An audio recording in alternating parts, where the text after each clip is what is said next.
नमस्कार दोस्तों। मेडिटेशन दिमाग में चलते हुए विचारों को कम करने का सबसे सरल, इफ़ेक्टिव एंड साइंटिफिक तरीका है। लेकिन जो लोग नया नया मेडिटेशन करना स्टार्ट करते हैं इस पर्पज़ के साथ, वो अपने विचारों को कम कर लें, नेगेटिव विचार कम आए, वो कंप्लेंट करते हैं, सर जैसे हम मेडिटेशन में बैठते हैं 5-6 मिनट्स के बाद हमें इतने विचार आते हैं, कुछ प्लानिंग के विचार आते हैं, कुछ फ्यूचर के आते हैं, कुछ पास्ट के आते हैं, कुछ ट्रॉमास के आते हैं, हमें मेडिटेशन बीच में ही छोड़नी पड़ती है। फ्रेंड्स, अगर आपको भी ये प्रॉब्लम आती है मेडिटेशन के दौरान, तो आज का वीडियो आपके लिए है और इस वीडियो को अंत तक देखिएगा। मैं डॉक्टर संदीप जोत आपका आज के इस वीडियो में स्वागत करता हूँ। 5th एंड 6th सेंचुरी में बौद्ध धर्म को दुनिया में फैलाने वाले, स्पेशली चाइना में फैलाने वाले बौद्ध सेंट थे। उनका नाम था बोधि धर्मा। बुद्धिज़्म में बुद्ध के बाद अगर किसी आदमी को सबसे ज़्यादा रिस्पेक्ट दी जाती है वो है बोधि धर्मा। बोधि धर्म जब गए चाइना में तो वहाँ का एम्परर उनसे मिलने आया। उन्होंने बोधि धर्म का बोला, महाराज मेरा मन बहुत अशांत रहता है, मेरे मन को बिल्कुल चैन नहीं मिलता और मैं आपके पास इसलिए आया हूँ, आप मेरे मन को शांति दीजिए। बोधि धर्मा ने बोला, राजा कोई बात नहीं, कल को तुम सुबह 4 बजे आना, यहाँ पे कोई भी नहीं होता।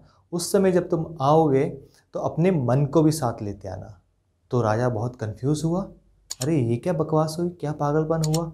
वो एक बार मना करना चाहता था, लेकिन बोधि धर्म का जो अस्तित्व था, उसका जो प्रताप था बहुत बड़ा था, उसका नाम बहुत बड़ा था, उसका यश बहुत बड़ा था, तो वो मना नहीं कर पाया। उसने सोचा एक ट्राई देते हैं, देखते हैं क्या होता।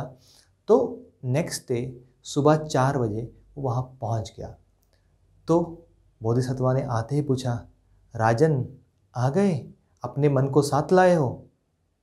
तो राजा गुस्से में बोला, ये कैसा क्वेश्चन है, मैं जहाँ जाऊँगा तो मेरा मन भी तो मेरे साथ ही जाएगा, ये कौन सा कोई सम्मान है जो मैं कहीं भूल जाऊँगा। तो बोधिसत्वा ने बोला, तो एक बात तो क्लियर हो गई है, जो हम होते हैं मन हमारे अंदर है, आप उसको कहीं भूल नहीं सकते हो। तो राजा बोला, बिल्कुल सही बात है। तो बोधिसत्वा ने बोला, ठीक है, तो हम इस बात पे सहमति रखते हैं, मन तुम्हारे अंदर है। तो अभी एक काम कीजिए राजन, आप अपनी आंखें बंद करके बैठ जाइए और अपने शरीर के अंदर ढूंढिए आपका मन कहाँ है। जैसे ही आपको मिल जाएगा मैं तुरंत उसको शांत कर दूंगा। पहले तो राजा को बड़ा अटपटा लगा, लेकिन उसको लगा मैं ट्राई करता हूँ। वो आंख बंद करके अपने शरीर के अंदर अपने मन को ढूंढने लगा। जितना वो कोशिश करता उतना नाकामयाब होता जाता।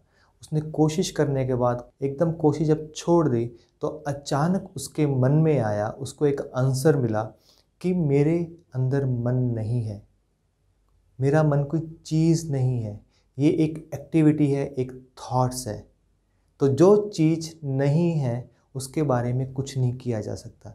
If something is there, something can be done about this. If nothing is there, nothing can be done about it. तो मन अगर एक एक्टिविटी है, थॉट है, तो just don't do that activity, उस एक्टिविटी को मत कीजिए। जैसे कि वॉक है, आपको रुकना है तो वॉक मत कीजिए। तो राजा को जब ये बात समझ आ गई, मन नाम की कोई चीज़ नहीं होती है, ये सिर्फ हमारे एक तरह का विचार है जो बादलों की तरह हमारे सबकॉन्शियस माइंड, हमारे अवचेतन मन में उठता है और बैठ जाता है। तो राजा के आंखों से आंसू बहने लग गए और वो बोधि धर्मा के पाँव में पड़ गया। राजा ने बोधि धर्मा को बोला, जब तक मैंने मन को ढूंढा नहीं था तब तक मैं उसको शांत करने में लगा हुआ था। अब मुझे पता चल गया है मन क्या है और कहाँ है, अब मैं उस पर काम कर सकता हूँ। तो बोधिसत्वा ने मुस्कुराते हुए बोला, तो राजन मैंने तुम्हारे मन को शांत कर दिया। तो राजा और दोनों मुस्कुराने लग गए। फ्रेंड्स, हमें भी मेडिटेशन में बहुत सारे विचार आते हैं और हम विचारों के अंदर खो जाते हैं, उनके अंदर बह जाते हैं और हम उस मोमेंट के अंदर जो हमें मेडिटेशन सिखाती है, उस प्रेजेंट मोमेंट में रहना, वो हम नहीं रहते हैं। फ्रेंड्स, आज हम ऐसी 3 टेक्निक्स के बारे में जो कि माइंडफुल मेडिटेशन में सिखाती है, विचारों के साथ कैसे डील किया जाए, कैसे हम उनको कम कर सकते हैं, उनके बारे में बात करेंगे।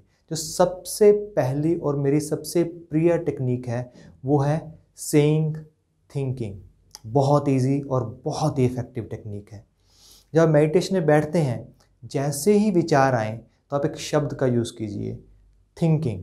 तो सारा जैसे बबल होता है ना शब्दों का, थॉट्स का, एकदम फट जाता है। जस्ट इमेजिन आपने एकदम थॉट्स का बबल है और आपने थिंकिंग नाम का पिन उसमें मार दिया, तो पूरा बबल फट गया और एकदम आप उसमें प्रेजेंट मोमेंट में आ जाते हैं।